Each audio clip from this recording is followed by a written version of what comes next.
anokuziva. He knows you.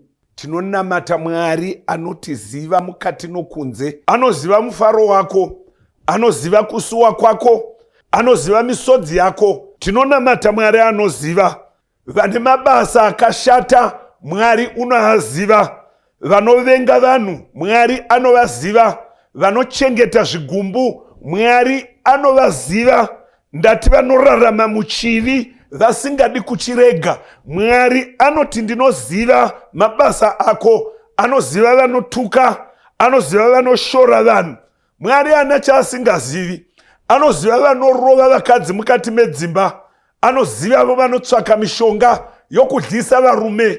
Hapana zvaunenge waita nokuti zuva rako riri kuuya. Mwari anoziva mabasa edu ose, vakomana navasikana. Paunenge uchifunga chivi, denga rinokuona. Zhira dzokung'anga, denga rinodziona. Nzira dzokuvaprofita venhema, Bhaibheri rinoti zhira idzodzo ndinodziziva. Vanobira varume vavo mari, nevanotuka varume vavo, nevanovafungira zvakaipa. Kwai ndinoziva ndangariro dzako nezviito nemabasa, ndinozviziva.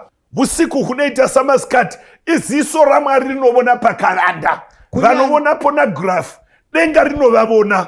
Vanopuwa mishonga yekukuvadza vanhu usiku, denga rinovavona. Hapana zvaungaita munyika ino Mwari asingakuoni. Uri pamakamera aMwari vachirekodha with terrible exactness. Zvinhu zvose zvakafukugwa zvinoitwa mujira, Mwari anoziva. Ndinoziva maitiro ako.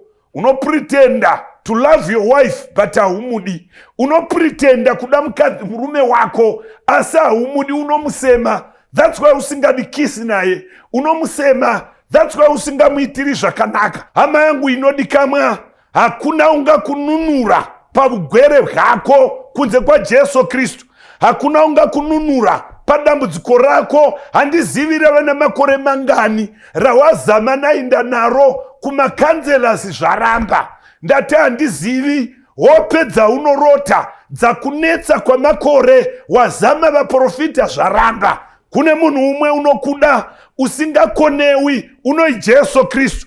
Ndoda kuudza hama yangu inodikamwa, kuna Jesu Kristu usingakonewi. Kuna Jesu Kristu unoziva dambudziko rako. Hama yangu inodikamwa, handizivi zvakunetsa kuda muchato kwemakore. Bata Jesu nokutenda, zvinotama nezita raJesu. Handizivi zvakunetsa kwemakore kuda kushayiwa mbereko, kuda kushayiwa rudo mukati memhuri, kuda kutsvaga basa. Bata Jesu nokutenda. Shoko raMwari rinoti paakabata, pakarepo akapora. Mwari ngaakubetsere munhu waMwari uzive chinoponesa ndi Jesu Kristu. Pana mabasa 4 verse 12 inoti nokuti hakuna kuponeswa kuno umwe, hakuna rimwe zita rakapiwa pakati pavanhu ratinosunungugwa naro. Hatisunungugwi nezita romuprofita weNigeria, hatiporoswi nezita romuprofita uri kustadium Harare, kana uri kuMugumtree, kana vakaisa maflag. Tinoponeswa nezita rimwe raJesu Kristu. Bhaibheri rinoti musikana uyu wakati anzwa nezvaJesu. Haleluya. Wati wanzwa here nezvaJesu?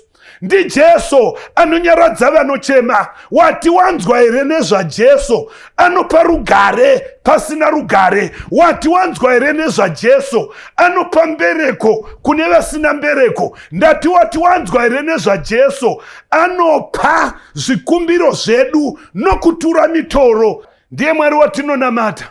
Hakuna hama kupinda Jesu. Anoziva nenhamo dzose, anotungamira tose, anopa vanokumbira mubayiro wavo. Hakuna noumwe. Ndiye shamwari yeidi. Haakusii uri wega.